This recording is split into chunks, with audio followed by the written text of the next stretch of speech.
আজি কেবিনেটত আমি এটা যথেষ্ট ডাঙৰ সিদ্ধান্ত গ্ৰহণ কৰোঁ। আপোনালোকে জানে যে ইমান দিনে NPS, OPS ৰাজ্য চৰকাৰৰ কৰ্মচাৰীসকলৰ বাবে এটা আলোচনাৰ বিষয়বস্তু আছিলে। ভাৰত চৰকাৰে এটা সিদ্ধান্ত গ্ৰহণ কৰিছিল যে 25 বছৰ কাম কৰি থকা যিসকল চৰকাৰী কৰ্মচাৰী তেওঁলোকে যেতিয়া ৰিটায়াৰমেণ্ট হয় তেওঁলোকক আমি পুৰণি পেঞ্চন আঁচনিৰ দৰেই আমি পেঞ্চন প্ৰদান কৰিম। আৰু যিসকলে 10 বছৰ কাম কৰি তেওঁলোকে ৰিটায়াৰমেণ্ট হ'বলগা হয় তেওঁলোকৰ কাৰণেও আমি পেঞ্চনৰ ব্যৱস্থা কৰিম। আৰু পেঞ্চনৰ লগতে তেওঁলোকে DA আদিও লাভ কৰিব। আৰু এই নতুন স্কিমটোৰ নাম দিছিলে ইউনিফাইড পেঞ্চন স্কিম। তাৰমানে OPS আৰু NPS দুইটাৰে সামঞ্জস্য ৰাখি ভাৰত চৰকাৰে চৰকাৰী কৰ্মচাৰীসকলক নিশ্চিতভাৱে পেঞ্চন প্ৰদান কৰিবলৈ ইউনিফাইড পেঞ্চন স্কিম আৰম্ভ কৰিছিল।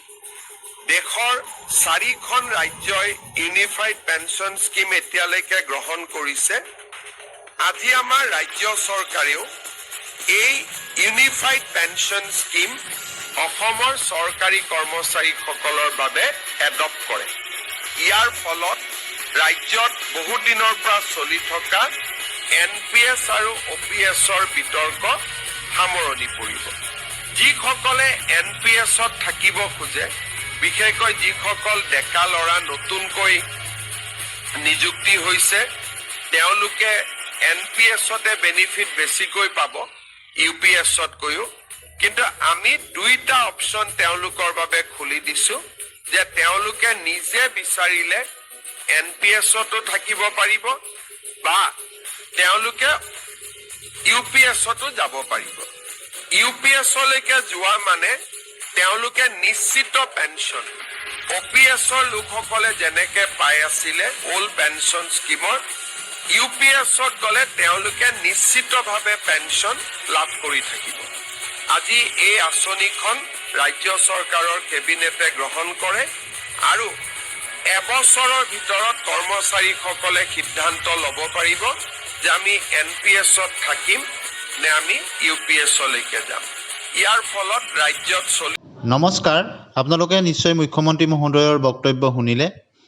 আৰু অসম চৰকাৰে কেবিনেটত NPS আৰু OPS আৰু UPS এই তিনিটাৰ ক্ষেত্ৰত UPSৰ যি প্ৰৱৰ্তনৰ ক্ষেত্ৰত নতুন সিদ্ধান্ত গ্ৰহণ কৰিছে আৰু কৰ্মচাৰীসকলৰ ক্ষেত্ৰত NPS বা UPS কোনোবা এটা যোৱাৰ তাৰ অপশ্যন থাকিব আৰু কেনেদৰে ইয়াৰ সুবিধাসমূহ লাভ কৰিব পাৰিব সেই সম্পৰ্কেও মুখ্যমন্ত্ৰী মহোদয়ে তেওঁ জনাইছে। আৰু অসম চৰকাৰৰ কৰ্মচাৰীৰ ক্ষেত্ৰত তেওঁ কৈছে যে এবছৰৰ সময়সীমাৰ ভিতৰত তেওঁলোকে নিৰ্বাচন কৰিব পাৰিব যে তেওঁলোক NPSত থাকিব নে UPSত থাকিব।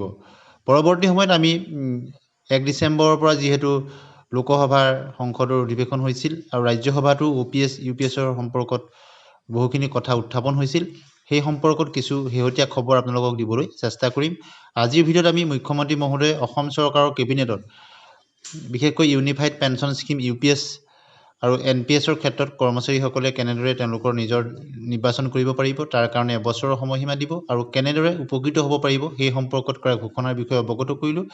এনেধৰণৰ খবৰৰ কাৰণে আমাৰ চেনেলৰ লগত সংযুক্ত হৈ থাকিব আৰু ভিডিঅ'টো যদি প্ৰথমবাৰ কাৰণে চাইছে চেনেলটি ছাবস্ক্ৰাইব কৰি দিব।